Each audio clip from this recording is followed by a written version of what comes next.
أعوذ بالله من الشيطان الرجيم بسم الله الرحمن الرحيم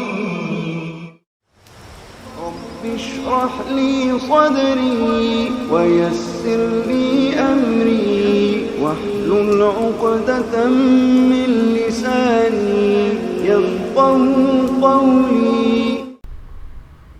بسم الله والصلاة والسلام على رسول الله wa ala alihi الطاهرين amma ba'd. Donc avant de commencer cette vidéo, je vous invite à mettre un j'aime, à la partager et vous abonner à la chaîne si vous n'êtes pas encore abonné. Concernant les packs de Ruqya, Inch'Allah, je suis en train de faire tout ce qu'il faut pour que les packs soient envoyés le plus rapidement. Il faut un peu de patience. Donc je remercie tous ceux qui ont fait des commandes. Et une fois que les commandes seront envoyées, Inch'Allah, vous pourrez à nouveau recommander d'autres packs. Donc je peux pas vous proposer énormément de packs si les autres ne sont pas envoyés. Avant de commencer aussi le décryptage de cette courte vidéo, vous dire que lorsqu'on parle d'eschatologie, donc des signes de la fin des temps, c'est à titre d'information, informatif, d'accord, c'est pour votre culture générale et puis savoir vers où on se dirige. C'est pas pour que vous soyez dans un état d'anxiété très aigu, que vous mettiez dans un état d'hystérie totale et que vous commenciez à faire n'importe quoi et faire des actes qui non seulement sont pas des actes qui ont un avantage pour vous ni pour la communauté musulmane. Au contraire, il y aura que des inconvénients, non seulement pour vous mais pour la communauté musulmane, d'accord, notamment en France, parce que la majorité de mon public est en France mais aussi en Belgique et dans des pays d'Afrique. Donc d'accord, comportez-vous avec comme le musulman doit se comporter, avec éthique, avec justice. D'accord, ne plongez pas dans l'actualité avec toutes vos émotions. D'accord, si ce n'est ensuite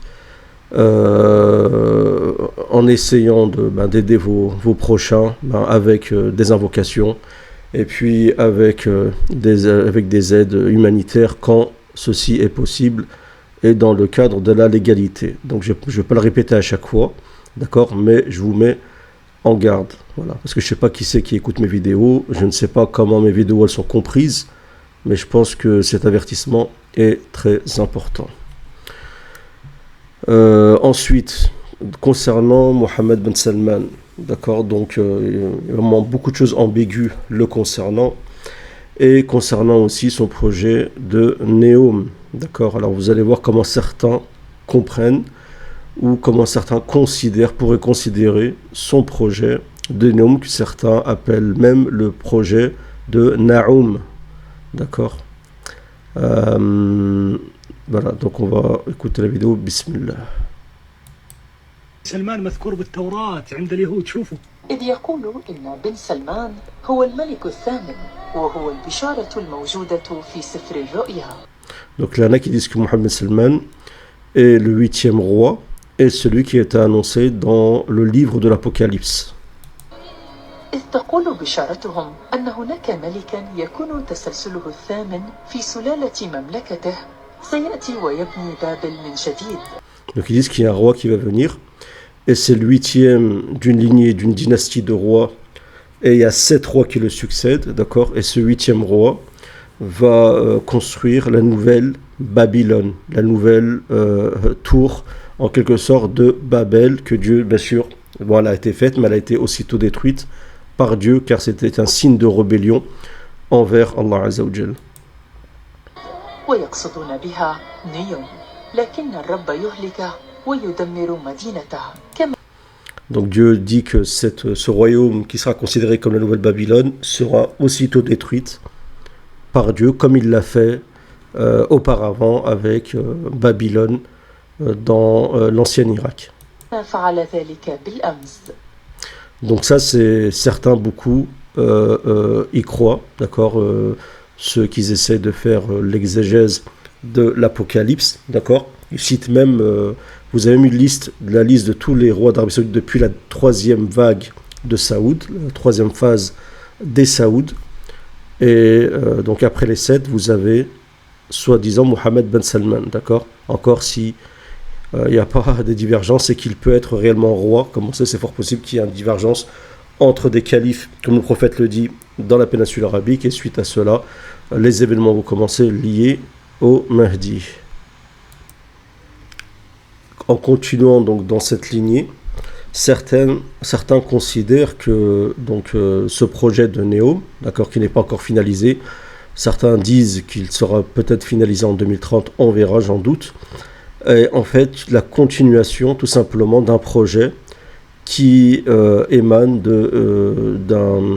d'une aspiration qu'avait Shimon Peres, d'accord, d'un royaume comme ça, qui serait propagé en relation avec la péninsule arabique par la paix. Vous avez vu que dernièrement, il y a toute une vague, même actuellement, quelqu'un qui... je vous montrerai cette vidéo, Inch'Allah, peut-être ce soir ou un autre jour, de quelqu'un qui a écrit un livre qui parle de retour de Ben Israël dans la péninsule arabique, en expliquant que les enfants d'Israël avaient vécu dans la péninsule arabique.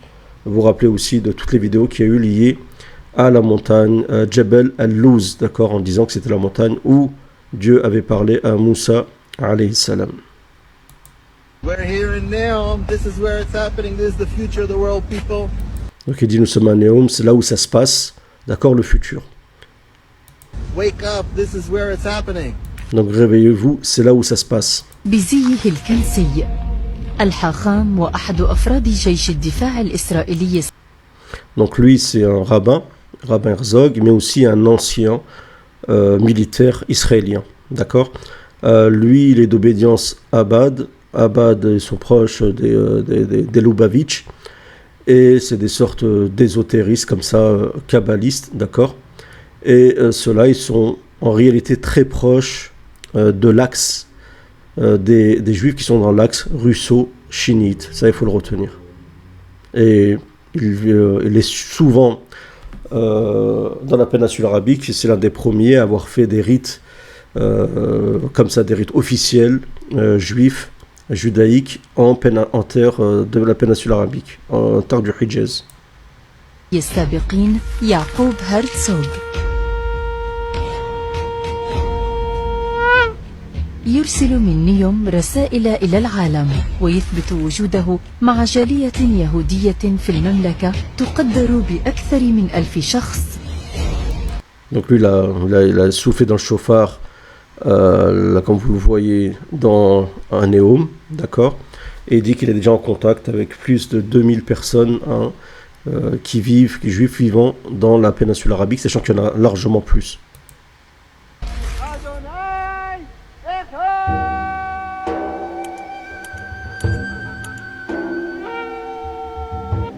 الآن ربما تتساءل ماذا يفعل هذا هنا؟ ومنذ متى صار لليهود جالية في بلاد الحرمين؟ وما علاقتهم بنيوم؟ ولفهم كل ذلك لا بد من العودة خطوة إلى الوراء.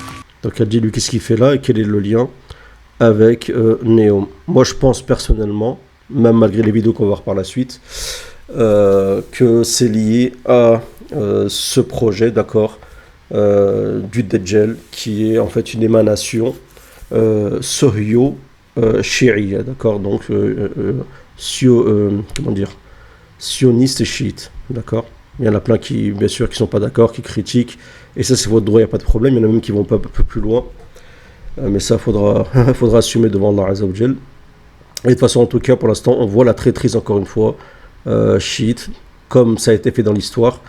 Et on voit pour l'instant que les chiites, après avoir poussé certains rentrant en conflit avec l'État d'Israël, ils sont absents. مشروع التصهيون في الجزيرة العربية. Donc le projet sioniste, d'accord, en péninsule arabique.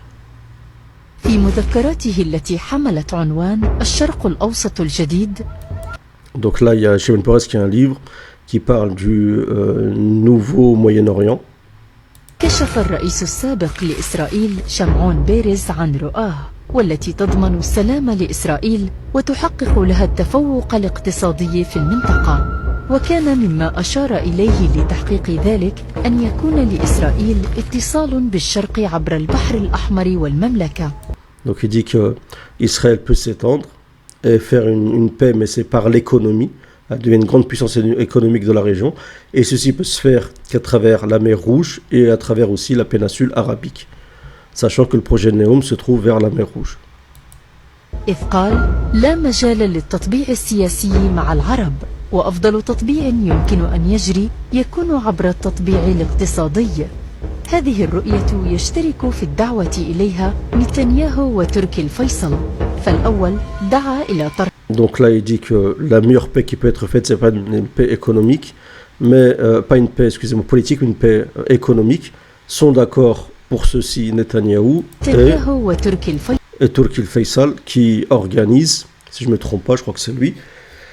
Alors je ne sais pas si c'est lui ou en tout cas quelqu'un d'Arabie Saoudite qui s'appelle Turki aussi, qui est ceux qui s'occupent de tout, comment dire, terfi, tout ce qui est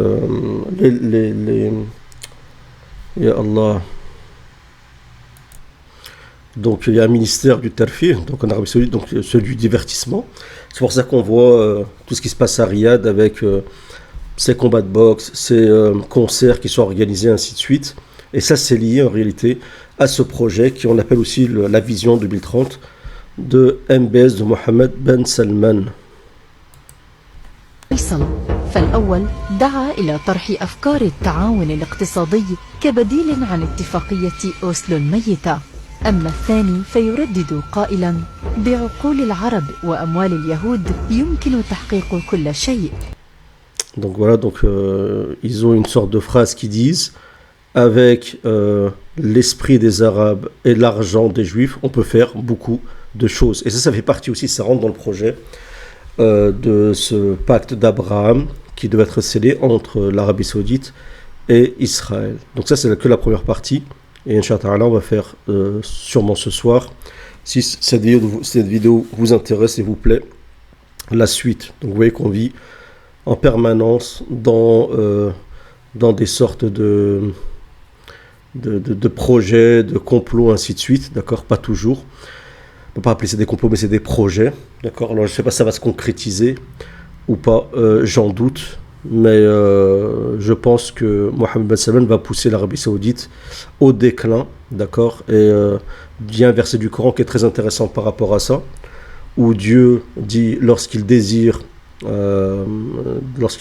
détruire une qariya, d'accord, une ville par exemple ou un pays, amarna mutrafiha, nous ordonnons donc à ceux qui font du divertissement, d'accord, tout ce qui est un haram, tout ce qui est du dévergondage, fafasaqu fiha, ils y font le dévergondage, fadammarnaha tadmir, nous la détruirons ensuite totalement, d'accord. Donc la destruction se fait après quoi? Après le terfi qui est le divertissement et l'amusement, surtout aujourd'hui, par exemple en Arabie Saoudite, où vous avez malheureusement tout ce qui se passe en Palestine, et vous avez des gens, ça n'empêche pas qu'à Riyad, ils s'amusent, d'accord, mais ceci est l'annonce de la destruction. Le prophète a annoncé, comme je dis dans un hadith, que l'urbanisation de Jérusalem sera aussi le début de la destruction malheureuse aussi de Médine, mais c'est comme ça. Chaque fois que les gens s'écartent du dîn, chaque fois que les gens vont dans le dévergondage et l'amusement, et ben, la colère d'Allah Azzawajal s'abat sur eux. En espérant que cette vidéo vous aura plu, et la suite ce soir, Inch'Allah Ta'ala, si la vidéo vous aura plu, salam à tous.